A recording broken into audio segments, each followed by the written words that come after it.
Assalamualaikum warahmatullahi wabarakatuh.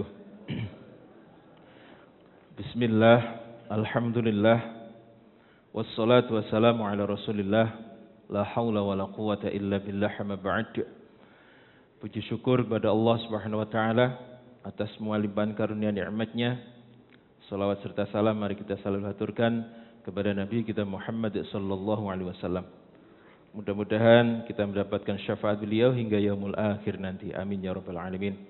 Para jamaah sekalian, pada pertemuan yang lalu kita membahas bagaimana sikap Sayyidina Umar kepada keluarganya ketika beliau menjadi khalifah. Demi kehati-hatiannya itu bahkan istrinya tidak boleh ikut menimbang minyak wangi.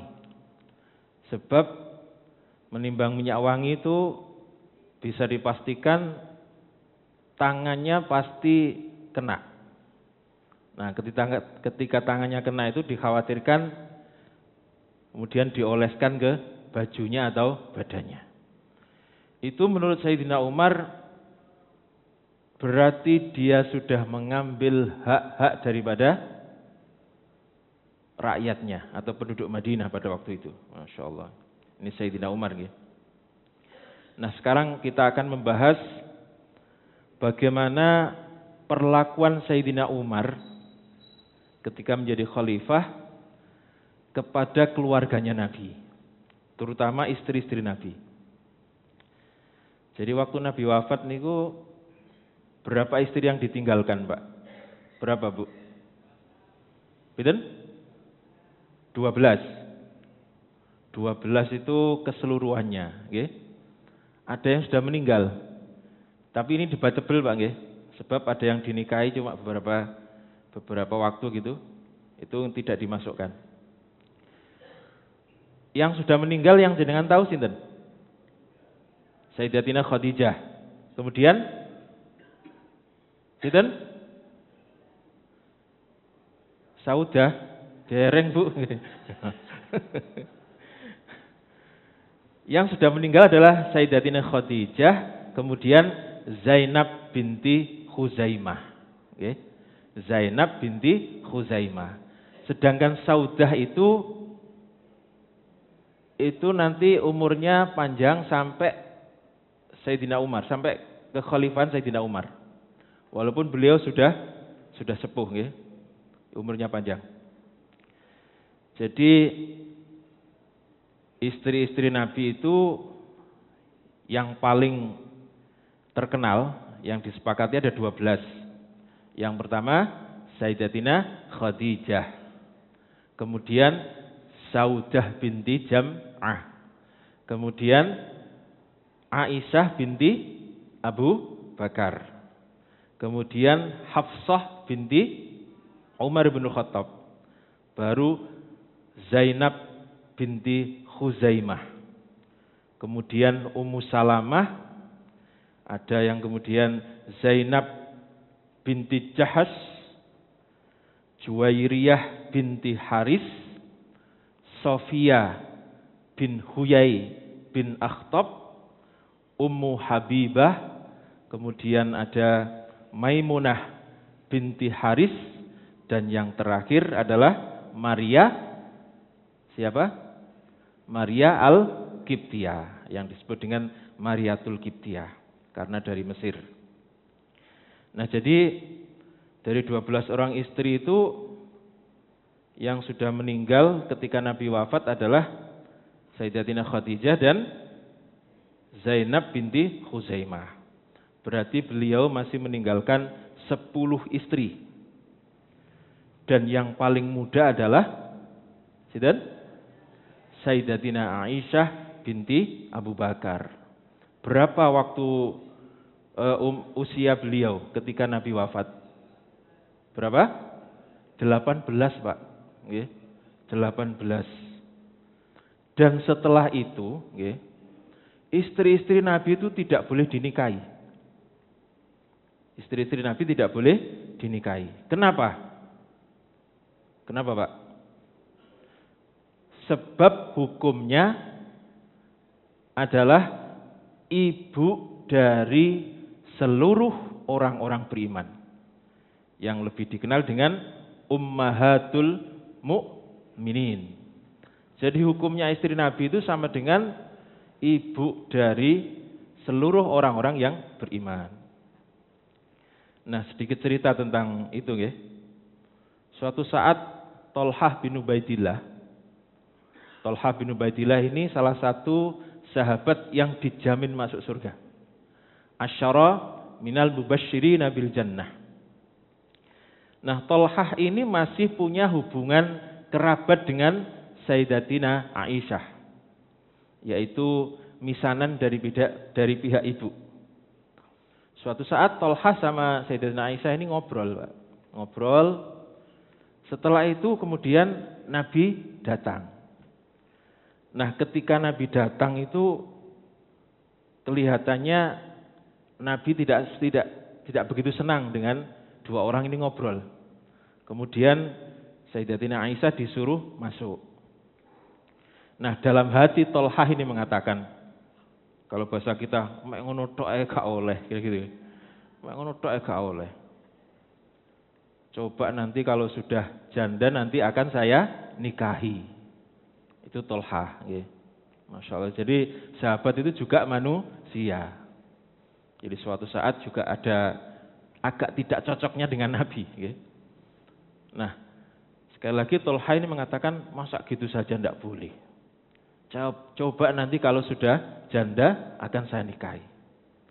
Nah, selang beberapa waktu kemudian turunlah ayat yang menjelaskan tentang hal itu. Jadi hukumnya istri-istri Nabi itu adalah ummahatul mu'minin, yaitu surat Al-Ahzab ayat 6. Nanti bisa dicek sendiri ya.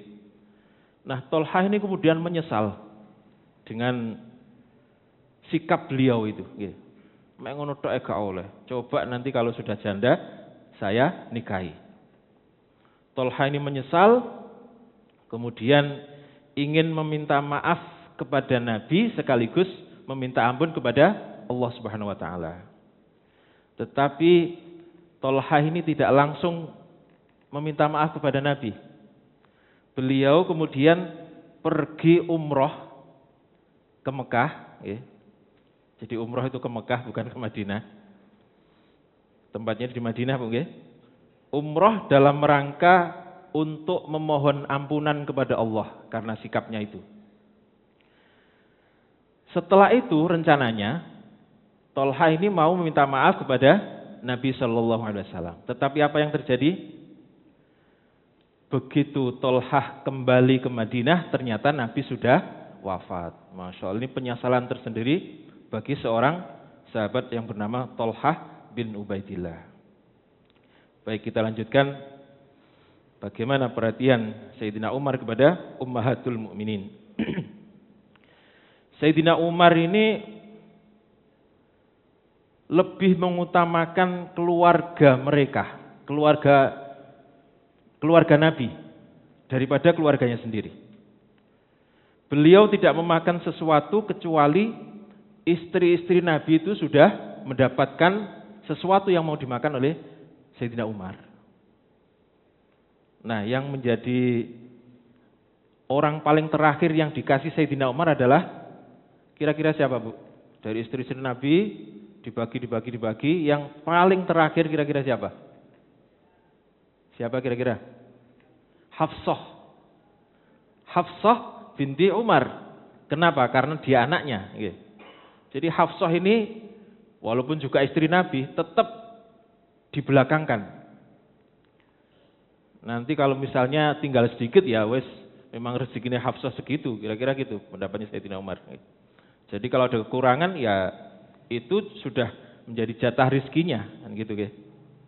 Nah, suatu saat Sayyidina Umar ini mengirim bagian kepada para istri-istri Nabi berupa uang ya, atau yang disebut dengan tunjangan untuk keperluan sehari-hari. Nah, biasanya dalam 1 tahun itu sekali ya. Jadi tunjangan itu diberikan 1 tahun sekali. Yang dikirim adalah Ummul Mukminin Zainab binti Jahas. Melihat pemberian yang begitu banyak ini, Zainab binti Jahas mengatakan, semoga Allah mengampuni Umar. Semoga Allah mengampuni Umar. Karena dianggap banyak, maka Zainab binti Jahas ini mengatakan, apakah ini saya harus berbagi dengan saudari-saudariku yang lain, yaitu istri-istri Nabi yang lain. Kata Barzah bin Rafi, orang yang diutus Sayyidina Umar, mengatakan, wahai Ummul Mukminin, ini semuanya untukmu. Masya Allah, ini semuanya untukmu. Lalu dengan penuh keheranan, Zainab ini mengatakan, subhanallah, ini sungguh luar biasa.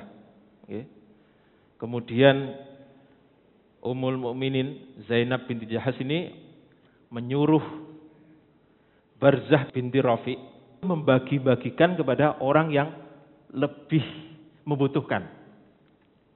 Dibagi-bagi, sehingga tinggal sedikit. Mungkin kalau kantong itu ya masih pojokan kantong itu.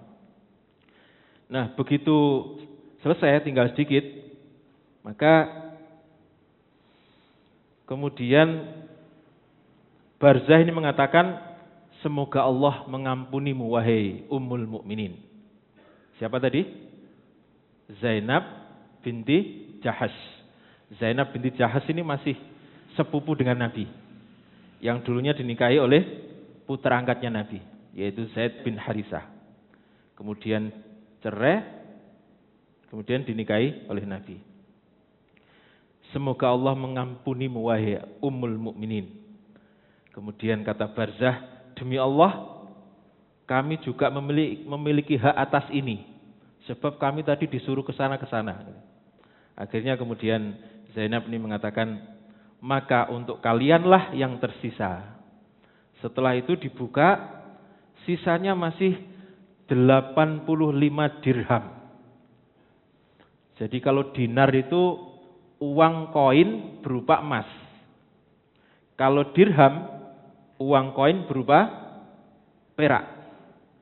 Nah, 85 dirham itu kira-kira setara dengan 6.800.000-an kalau dikeruskan sekarang. Nah, Zainab ini kemudian mengangkat tangan, kemudian berdoa, wahai Allah, janganlah pemberian Umar itu menemuiku lagi setelah tahun ini.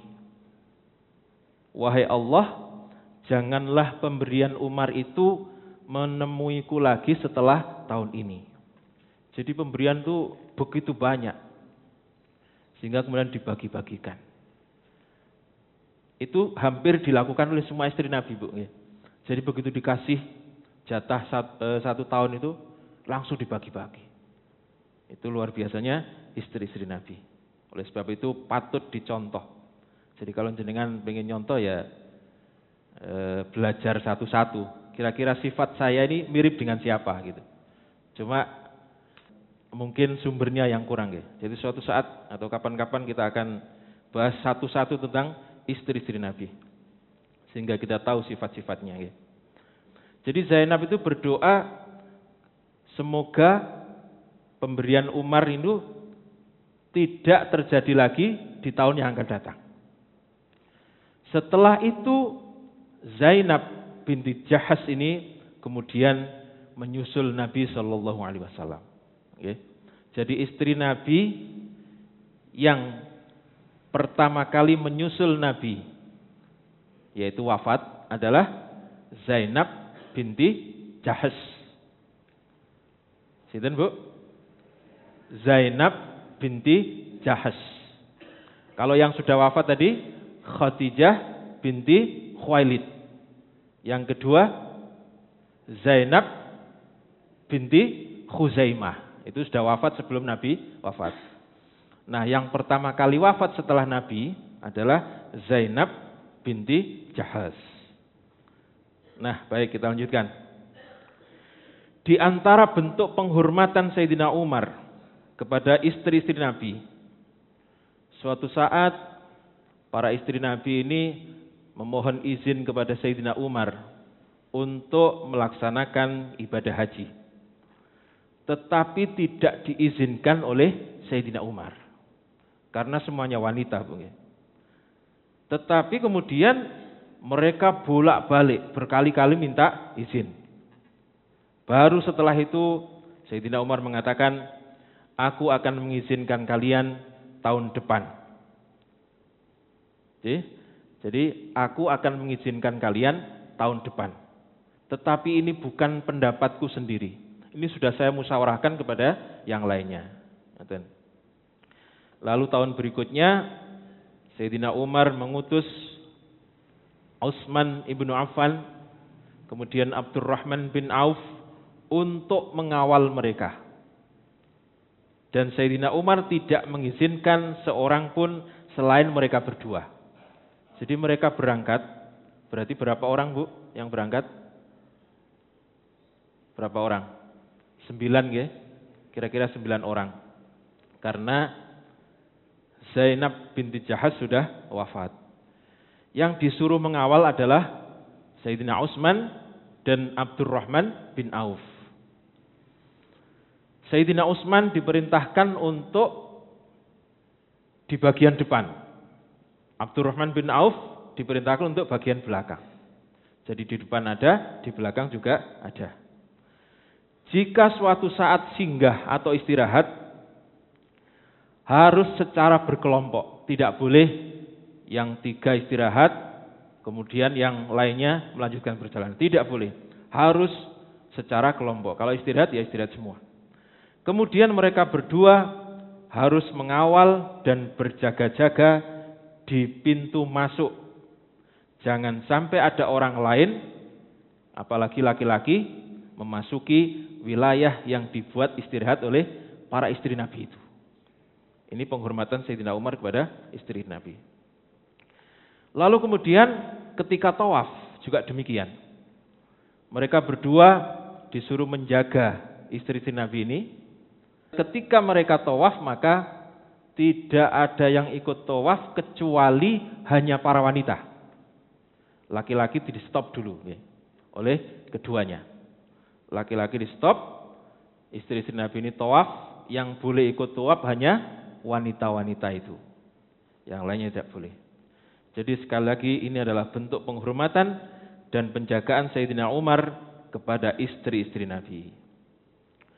Lalu bagaimana sikap beliau kepada Sayyidina Ali dan putra-putranya, yang notabene adalah putra-putra Sayyidina Ali berarti cucu-cucu Nabi.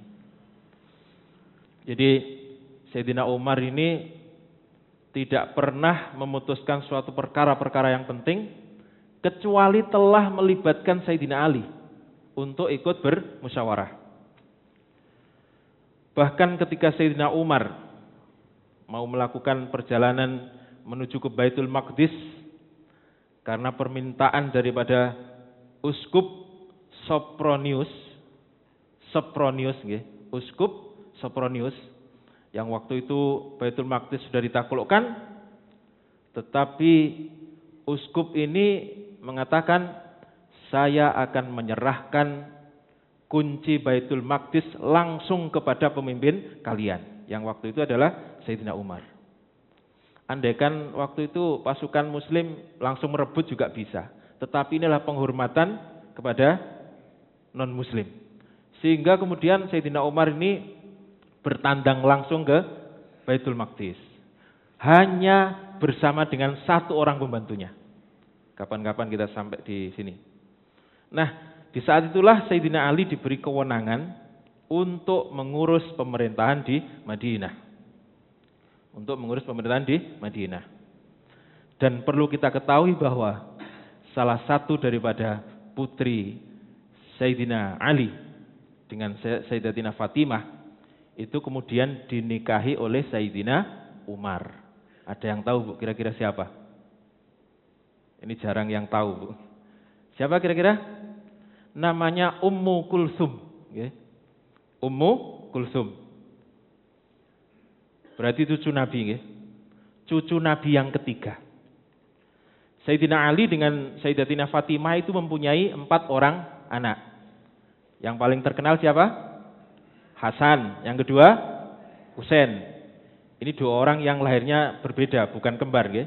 Hasan, Husain. Kemudian Ummu Kulsum. Dan yang keempat adalah Zainab binti Ali.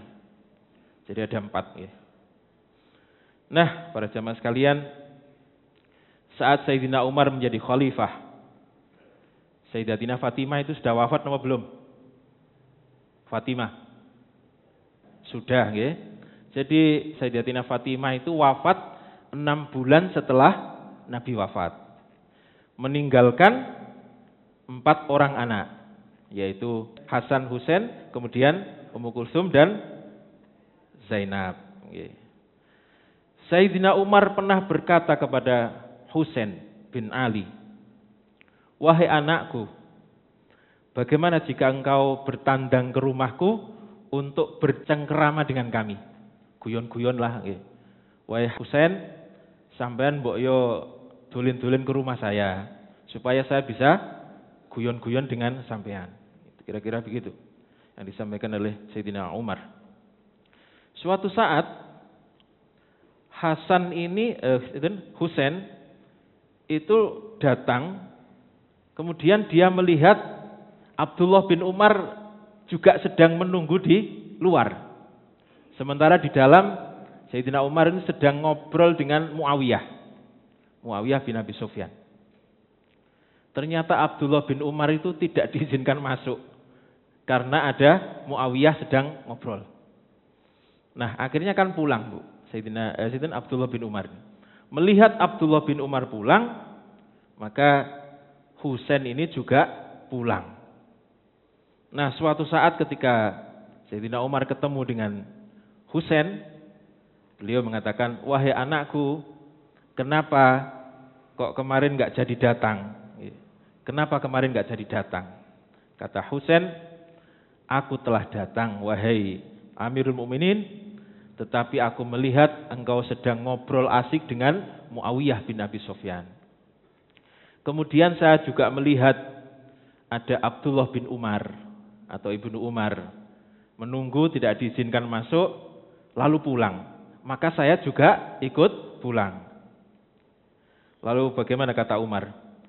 "Kamu itu lebih berhak diberi izin untuk Abdullah bin Umar." Masya Allah. Jadi anaknya sendiri tidak dikasih masuk, tetapi kemudian mengutamakan Husain bin Ali, yaitu cucu Nabi. Kata Sayyidina Umar, "Sesungguhnya kamu termasuk di antara pemimpin-pemimpin kami." Kemudian Sayyidina Umar meletakkan tangannya di kepalanya Husain, Sayyidina Husain. Lalu bagaimana sikap Sayyidina Umar kepada keluarga Nabi yang lainnya akan kita bahas pada pertemuan yang akan datang. Demikian, kurang lebihnya mohon maaf. Mudah-mudahan manfaat. Wassalamualaikum warahmatullahi wabarakatuh.